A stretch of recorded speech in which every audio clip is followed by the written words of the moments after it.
Lepo pozdravljeni. Dobro leto je že minilo, odkar je stekel promet po novi krški obvoznici. S tem se je uresničila napovedana velika sprostitev v prometu. Kmalu pa naj bi se uresničila tudi napovedana obnova in ureditev ceste Krških Žrtev. Po sprostitvi prometa po novi krški obvoznici prihaja na vrsto tudi prepotrebna prenova ceste Krških Žrtev. Ta cesta CKŽ oziroma G1 v državnem upravljanju je seveda v zelo slabem stanju in kar nekaj časa smo si prizadevali, da bi prišlo do obnove te ceste. Lahko rečem, da so dogovori oziroma da aktivnosti potekajo v redu, zadovoljivo in sicer naj bi v tem trenutku poteka projektiranje, oziroma tehnična dokumentacija. Sama gradnja naj bi se začela v letošnjem letu in bi bila prva faza te gradnje dokončana nekje do naslednjega leta, sicer nekje do maja je predvideno, ampak jaz upam, da bo to končano prej. Prva faza obsega obnovo kompletnega cestišča od krožišča na mostu do križišča pri pokopališču. Tukaj naj bi bila zgrajena dva rondoja, nekoliko pa se naj bi spremenila tudi struktura same ceste, ker cesta se bi za približno pol metra zožila, s tem bi pridobili tudi cono za pešce in kolesarje. V drugi fazi naj bi nadaljevali z ureditvijo ceste od pokopališča oziroma stadiona do nakupovalnega središča. Se pravi, gre za obnovo v podobnem stilu tudi tam naj bi, seveda še tehnično ni povsem dorečeno, ampak naj bi se vsa križišča, ki so zdaj semaforizirana, nadomestila s krožišči. Zadnja, tretja faza pa naj bi obsegala ureditev ceste od krške hidroelektrarne do mostu, kjer naj bi se začela prva faza obnove. Sicer pa gre za precej velik projekt, ki naj bi veljal nekje okrog 6 milijonov evrov, prva faza pa nekje okrog 1,7 milijona evrov. Pri tem občina Krško prispeva približno 550 tisoč evrov svojega denarja za obnovo infrastrukture in pa pločnikov in vsega ostalega, kar sodi v pristojnost občine. Po obnovi prve in druge faze naj bi celotna cesta prešla v upravljanje občine Krško. Cesta Krških Žrtev naj bi z obnovo postala mestna ulica z več površinami za kolesarje in pešce. Izgradnja prizidka Valvazorjeve knjižnice Krško dobro napreduje. Kletni prostori so gradbeno dokončani, marca pa so potekala betonska dela v pritličju objekta. V starem mestnem jedru Krškega pospešeno poteka gradnja prizidka Valvazorjeve knjižnice. Lahko rečem, da projekt gradnje nove knjižnice napreduje skladno z načrti. Trenutno potekajo betonska dela, se pravi že v nadgradnji, se pravi v pritličju. Kletni del je praktično gradbeno končan. Vrednost prve faze investicije znaša 4,4 milijona evrov. V sklop te prve faze gradnje bo potem šla tudi rekonstrukcija starega zidu, se pravi mestnega obzidja, in po mestnem obzidju naj bi načrtujemo tudi izgradnjo postajališča za ta avtobus, ki je torej potujoča knjižnica za celotno Posavje, tako naj bi bilo potem njegovo počivališče oziroma mesto, kjer se bo potem tudi vršila izmenjava knjig. Prva faza objekta naj bi bila končana januarja naslednje leto, druga faza, ki bo obsegala obnovo samostana, pa bo prišla na vrsto po dokončanju prve faze gradnje. V naši knjižnici smo res veseli, da gradnja poteka tako, kot poteka. Iz občine imamo informacijo, da vse poteka prav po terminskem planu, tako da smo res veseli in se veselimo aprila 2022, ko naj bi prizidek bil končan in naj bi mi šli v te prostore. Seveda pa bomo še bolj veseli leta 2023, ko bo prenovljen še samostan in bomo imeli res knjižnico odprto za uporabnike in nudili vse, kar sodobna knjižnica mora ponujati.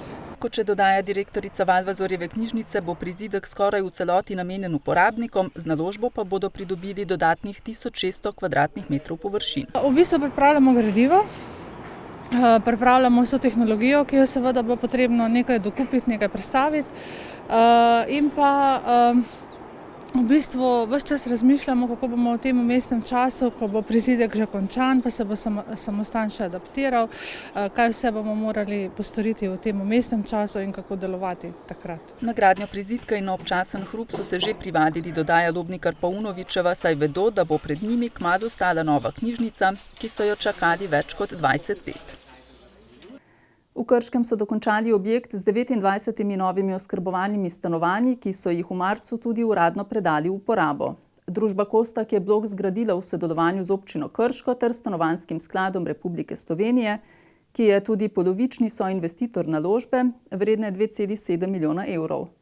15 najemniških stanovanj je odkupil Stanovanjski sklad, preostalih 14 občina Krško.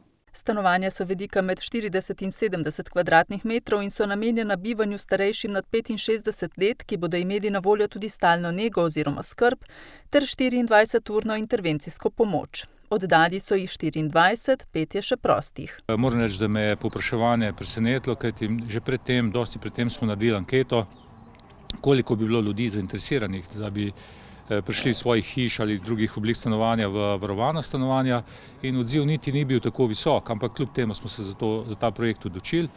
In na koncu moram reči, da je bil odziv res presenetljivo visok in mislim, da tudi teh 5 stanovanj ne bo noben problem dati. Gradnjo oskrbovanih stanovanj je sofinanciral Stanovanjski sklad na osnovi programa sofinanciranja zagotavljanja stanovanjskih enot za starejše osebe med letoma 2017 in 2020. Stanovanjski sklad Republike Slovenije je soinvestitor pri tem projektu. Do polovice, oziroma 15 stanovanj, bo v lasti Stanovanjskega sklada Republike Slovenije. Upravljala bo pa v bistvu občina in tudi oddaja teh stanovanj bo šla preko občine Krško. Stanovanjski sklad je omogočil, imeli smo možnost še 25% sofinanciranja, to pomeni, da nas je financiral on, da banke nismo bile potrebne. Z občino pa je bilo dogovorjeno, da ko bojo stanovanja gotova, da se to odkupijo. Z DDV-jem in vsemi ostalimi stroški investicije je približno 2 milijona 700. V družbi Kostak so z načrtovanjem izgradnje oskrbovanih stanovanj v Krškem pričeli v letu 2019. Gradbeno dovoljenje so pridobili v januarju lani, v začetku marca so pričeli z gradbenimi deli, ki so jih končali po terminskem planu, in še konec lanskega leta v decembru pridobili uporabno dovoljenje. Od momenta pridobitve gradbenega dovoljenja do pridobitve uporabnega je poteklo točno nekje 1 leto. In uporabniki želim, da čim dlje in čim bolj veselo in kvalitetno živijo v teh stanovanjih. Vsa stanovanja so najemna, najemnine znašajo nekje okrog 180 do 280 evrov, pač odvisno od velikosti stanovanja. Vsa stanovanja imajo bivalni prostor s kuhinjo, dnevno sobo, spalnico, kopalnico, shrambo in jih je mogoče naknadno opremiti za invalidne osebe brez dodatnih gradbenih posegov. 2 bivalni enoti pa sta že prilagojeni gibalno oviranim stanovalcem. Kot dodaja krški župan, so potrebe med starejšimi občani zelo različne, varovana stanovanja pa samo ena izmed možnih oblik bivanja zanje. Seveda imamo tukaj še dom starejših, potem imamo tudi pomočne domove in tako naprej, tako da vsemi temi ukrepi so nekje potrebe zadovoljene, ampak zadeve se spreminjajo dnevno in seveda tudi glede na to je pač ta odziv in ta možnost, ki je dana s temi varovanimi stanovanji, je seveda zelo, zelo dobrodošla. Prvi najemniki naj bi se v nova stanovanja vselili v aprilu. Občinski svet občine Krško je na redni seji med drugim potrdil zaključni račun za preteklo leto in rebalans letošnjega proračuna. Lansko leto je bilo turbulentno, pojasnjuje krški župan, zato so sprejeli več rebalansov proračuna. Povečanje na prihodkovni strani je rezultat višje glavarine, višjim prihodkom je sledila tudi izvedba projektov oziroma drugih aktivnosti. Končni rezultat vsega skupaj je, da smo na odhodkovni strani realizirali približno 40,5 milijona evrov, na prihodkovni pa 39,6 milijona evrov. 16,4 milijona evrov so namenili za naložbe. Med večjimi so novogradnja vrtca na Senovem, gradnja prizidkov poklicne gasilske enote Krško in Valvazorjeve knjižnice Krško ter izgradnja komunalne infrastrukture v Velikem Podlogu. Ostala sredstva so namenili za tekoče delo in izvajanje vseh rednih zakonskih nalog. Tukaj recimo bi lahko omenil transferne odhodke, ki so znašali nekih cirka 14 milijonov evrov. Poleg zaključnega računa so občinski svetniki potrdili tudi rebalans proračuna za letošnje leto, ki je po tem rebalansu rekorden. Na odhodkovni strani je skoraj 49, na prihodkovni pa 44 milijonov evrov. Glavni razlog za rebalans je podoben, kot je bil tudi lanskem letu, se pravi, je šlo za zakonske spremembe, ki spreminjajo prihodke. Ena bistvena sprememba pa je tudi to, da je bil bistveno večji ostanek sredstev na računu po koncu leta, tako da je na koncu je cirka 1,5 milijona povečanih prihodkov. Planirani odhodki so višji za dobre 4 milijone. Ti so se po Stankovih besedah povečali predvsem zaradi spremembe dinamike. Če je na računu ostalo nekaj več sredstev, je to tudi posledica tega, da nekaterih projektov v letu 2020 niso finančno dokončali in jih je treba letos plačati. Obenem pa želijo nekatere projekte pospešiti in jih namesto v letu 2022 izvesti še letos. Na primer, en takih projektov je obnova ceste od CKŽ, od Starega mostu pa do pokopališča v Krškem. Tukaj občinski delež recimo 540 tisoč evrov.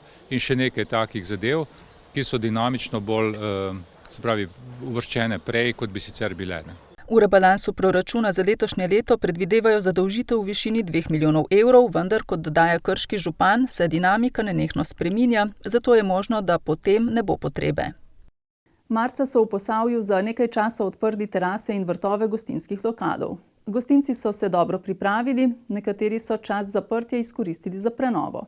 Poskusno obratovanje lokalov so sicer sprejeli z mešanimi občutki, saj je bil obisk močno odvisen od vremena. Pravila, po katerih so odprli vrtove in terase, so znana. Razkuževanje pred vstopom in izstopom, do 4 za isto mizo, ustrezna razdalja. Postavitev miz in stolov so se razveselili tako gostinci kot gostje. Super, vsi veseli, da se vidimo spet, druženje pa tako naprej. Naši občutki so dobri, pričakovani, ljudje so nas dobro vzeli nazaj med svoje, tako da obisk je bil zelo lep. Seveda je pa vreme pogoj za obisk terase. V teh pogojih je obisk seveda močno odvisen od vremena, a naša sogovornica opaža še nekaj. Narod se je odvadil v gostilne hoditi. Gostinstvo je bilo že v prvem valu epidemije ena najbolj prizadetih panog, jeseni pa so bili znova primorani zapreti svoja vrata. V pivnici Apollon so ves čas nudili dostavo ali osebni prevzem hrane, korona čas pa so tudi izkoristili za ureditev terase. 3 mesece smo prenavljali teraso, tako da bomo to lahko lepše delali, boljše, kvalitetneje. Zadnje leto je bilo za marsikoga, ki se ukvarja z gostinstvom, eno težjih. Seveda si želijo, da bi se razmere kmalu povsem normalizirale. Ja, upam, da bo šlo na boljše. Ja, jaz upam, da se bo stanje izboljšalo in da bomo lahko delali naprej, tako kot je bilo pred korono. 5-članski družini Poropatič je potres, ki je konec lanskega decembra prizadel območje Petrinje, uničil dom. Družina je nekaj dni bivala v avtomobilu, potem v prikolici, januarja pa so se preselili v mobilno hišico. Priskrbela jim jo je družba Kostak, njena predstavnika pa sta jih obiskala in preverila, kako so zaživeli v novem domu. Ovo nam je dnevna soba i kuhinja, ovamo nam je kupaona. S ove strane nam je dječja soba. I tamo nam je spavača mala soba.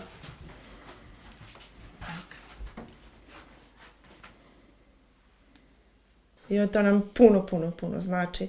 Jer nam je bilo teško jako i bili smo poslije tog potresa 6 dana u autu i onda smo poslije toga bili u maloj kamp kućici i to nam je jako teško padalo jer nismo mogli osnovne stvari kao higijenu i nismo imali gdje jesti i tako da nam je bilo jako teško. I onda kad smo ovu dobili u kućicu, to nam je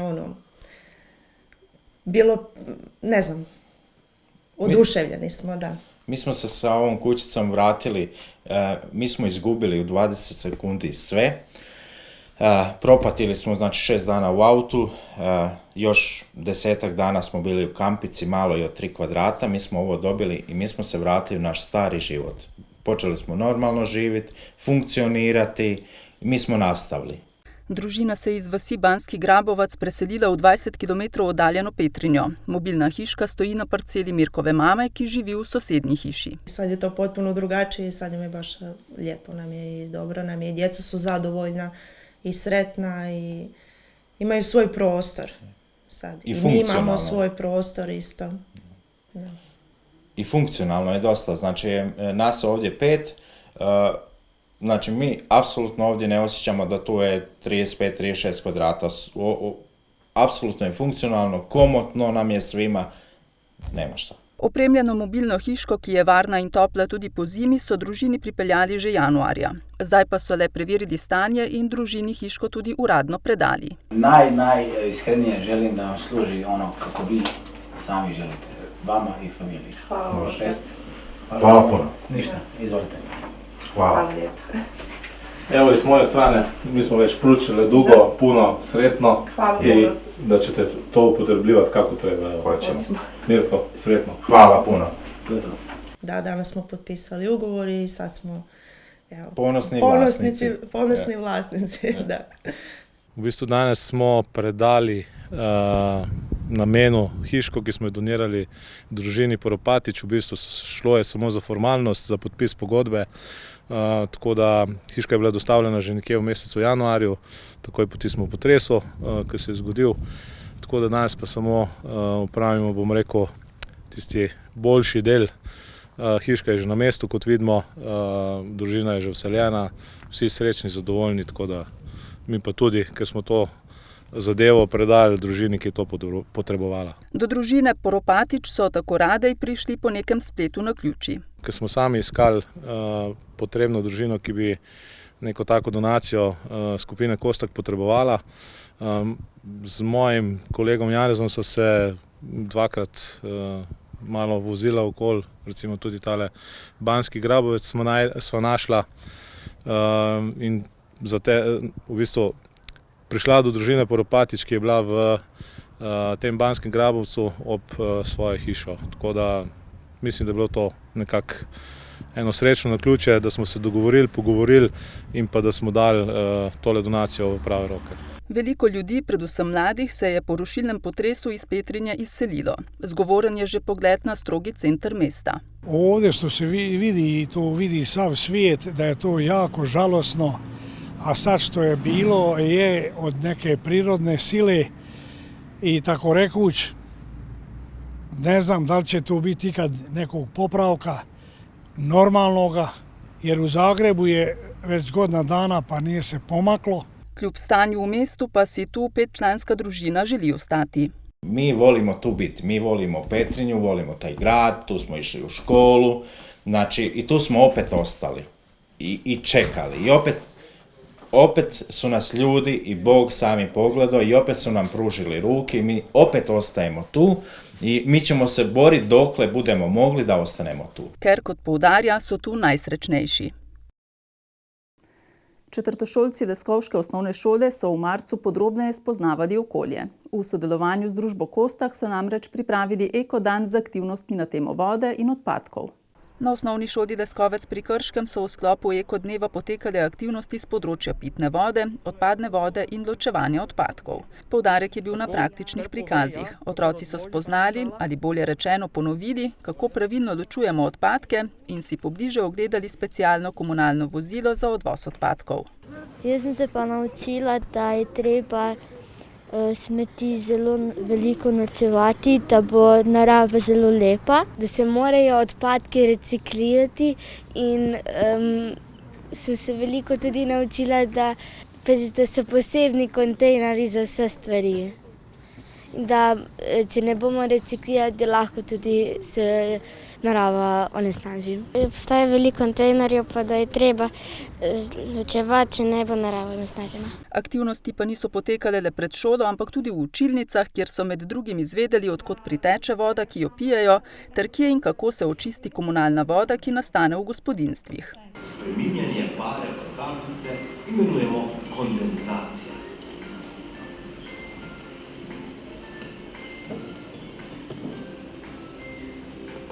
Padavine se lahko pojavljajo v različnih oblikah, sicer kot dež, sneg ali toča. Učencem pri teh uricah predstavimo poučne filmčke, ki jih posnamemo. Letos smo pripravili tudi, smo sabo prinesli tudi model vodonosnika Krškega polja, na katerem praktično prikažemo, kako padavine napajajo podzemno vodo in kako vodo črpamo. V sklopu posameznih delavnic izvajajo tudi poskuse z vodo.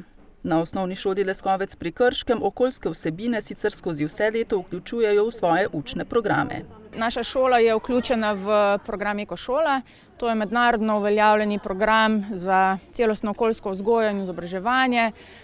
Glavni namen programa je spodbujanje in ozaveščanje mladih o trajnostnem razvoju. Program je v Sloveniji od leta 1996 dalje in vanj je vključenih preko 700 ustanov in res smo zelo ponosni, da tudi v naši šoli plopola zelena zastava, ki je nekako znak, da učitelji na naši šoli v svoj učni proces vključujemo različne okoljske teme.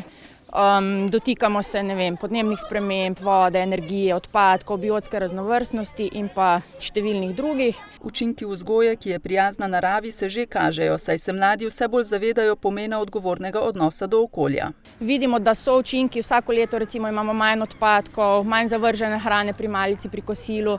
Učenci pridno ločujejo odpadke v razredu, v šoli in tudi poročajo potem, da so na tem področju dejavni tudi doma. Naša želja je, da bi otroci od teh delavnic odnesli to znanje, ki ga tle pridobijo domov, da bi o tem ozavestili tudi svoje starše, saj vemo, da to, kar se otroci naučijo, potem tudi znajo in uporabljajo skozi svoje življenje. Vsako leto se učenci udeležujejo različnih natečajev, ki jih ponuja program Ekošola. Tako so se nedavno udeležili nacionalnega tekmovanja v ekokvizu, ki ga je letos podprla družba Kostak. Gre za tekmovanje za učence 6., 7. in 8. razreda. Naj se pohvalim, da bi ravno letos morali državno tekmovanje gostiti na naši šoli, ker so naši učenci, naša ekipa učencev lansko šolsko leto zmagali. Žal so potem letos to izvedli preko spleta. Kljub vsemu pa smo ponosni na dosežke naših učencev, ker so tudi na državnem tekmovanju dosegli 3 srebrna priznanja. Na osnovni šoli Leskovec pri Krškem so Ekodan pripravili pred svetovnim dnevom voda, ki ga obeležujemo 22. marca. Različne organizacije Združenih narodov vsako leto na ta dan razglasijo temo, ki povzema najbolj aktualno problematiko v povezavi z vodami. Letošnja tema je: kaj ti pomeni voda? Spoštovani gledalci, spremljali ste mesečni pregled dogajanja v občini Krško. Hvala za pozornost in nasvidenje.